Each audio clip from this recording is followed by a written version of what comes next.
with you tonight, I'll take you home. Welcome to another Wine Talk Wednesday at Barzy Winery.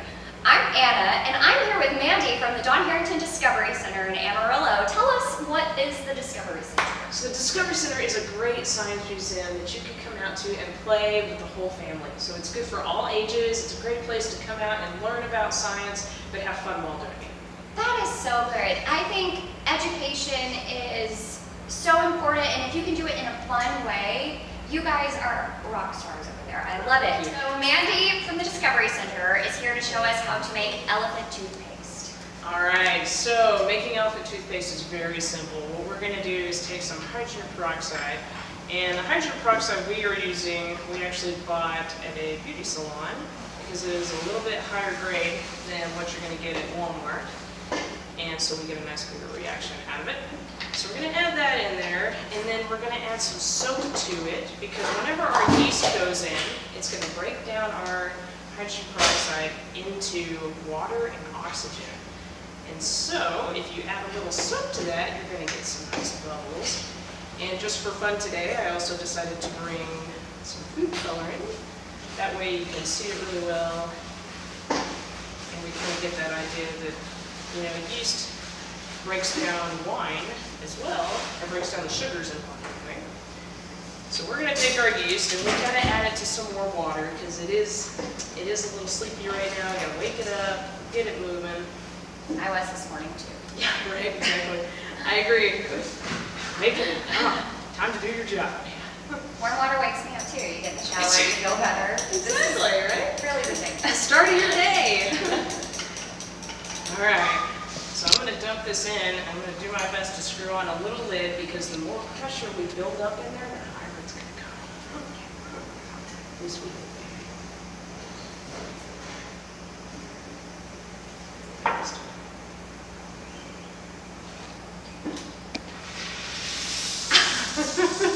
Wow. Wow, we went a little We higher. have it. Fountain. That was awesome. Believe it or not, when we're fermenting, a very similar thing can take place. The solids, the grape skins, the grape seeds rise to the top, and every now and again, everything's kind of cooking underneath like this. Oh, yeah. And you'll get a little hole in that cap, and it just Shoot. shoots right out the top. So, very Awesome. cool. There you Science go. and Yeah. wine. This is the best. Yes. Yes. Thank you so much. You're very welcome. Wednesday, we are in luck today. Our very own Barzy Albert Einstein impersonator, Monty Dixon, is here with us. We just tell everybody what we just unloaded 2 days ago. We have a bunch of Pinot Noir. Yes, we've got bins and bins of grapes outside, and now we're at the point in our process where we're ready for fermentation. So we also use yeast, just like the elephant toothpaste, to make our wine. What it does is the yeast goes in and it breaks down the sugar, and Monty is going to talk about that and demonstrate it now. Okay, well, the first thing you do when you are about to rehydrate yeast is you have to give it a food source. So I've got heated water here. I took the liberty of making it hot already. And I'm going to add yeast nutrient. I'm going to mix it up with this nice little tool I stole from my kitchen. You're a regular Julia Child. Well, I'll be good at this one. The water is hot and it is already dissolved, and so right now I have yeast open, and it's powdered dried yeast. It comes like this. Looks like a coffee brick, but this is vacuum packed yeast. I've already opened this, as you can see. So we're going to come back in just a minute when this water cools, because we don't want to put the yeast in right now. The water's too hot and it would shock it, and it wouldn't be a very good visual demonstration for you. So we'll be back in just a minute. And now a word from our sponsors. Brought to you by Yeah. Yeah, I wish they would sponsor Liveur that. 3001. That would be really cool if they That would be. This is, just so they know, this is the only yeast I use, their yeast, in our Pinot Noir. Take long. And Okay. we're back. So now we've cooled our water, it's below 104 degrees. Anything over that, you run the risk of killing the yeast. But this is what it looks like. Don't care to see feel the yeast. And we're going to pour a little bit in here. Begin to stir it. See how well, and you would think that yeast, it's all just yeast, but it's crazy the differences in yeast. It's all Saccharomyces cerevisiae, but they isolate it from different regions of the world. So sometimes it's a little pellet, you know, and sometimes it's a ball. And what's really weird is sometimes when you're doing this, it becomes just spritzy and it just dissolves instantly. And then sometimes it becomes modeling clay. For anyone out there who's interested in making wine at home, or if you are making wine at home, one of the things you have to remember is the first thing we did was we added yeast nutrient to the water. The purpose of that is as now we're rehydrating this yeast, it's pulling a food source on board.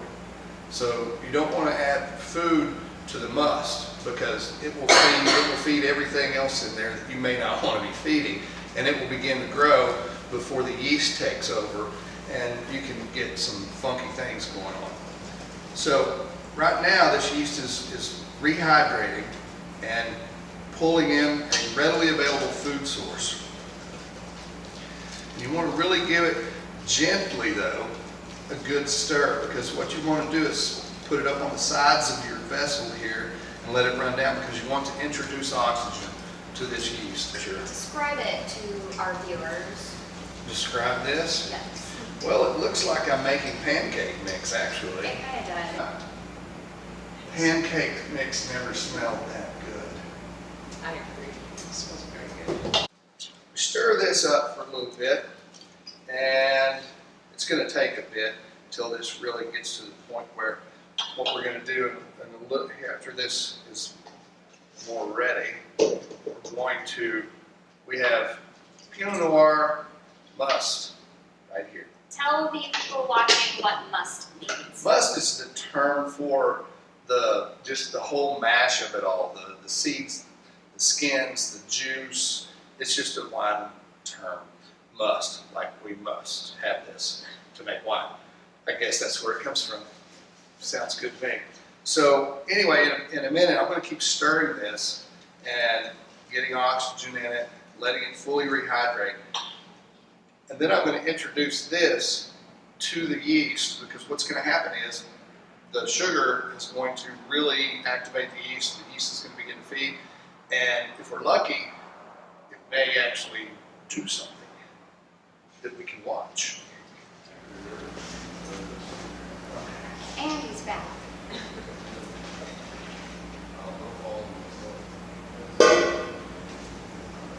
And you see, when we started out, this is to the lip, almost here now. When we started out, it was only to here. That is the reaction that it's having with the sugar.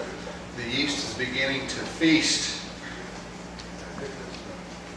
It's a yeast feast. Very soon, the yeast will, after feasting on the sugar, like right now, it's already doing it, is excreting alcohol. So I always like to tell people that, you know, Yeah, we're really good. yeah, so yeast is actually just making poo. Yes. And it's called alcohol. See, it's now just foam. So while he is making fire over here, tell us about some things that you have going on at the Discovery Center. Yes, so coming up, our biggest event of the year is Mad Scientist Ball. It's on October 14th. It's from 7 p.m. to midnight. You definitely want to come out and see it. Yeah. We have the Space Rockers will be back again this year. They're a band out of Austin. Yeah. They're so much fun. And there will be lots of fun things to do there. And then we also have, that's our adult event, so it's adults only.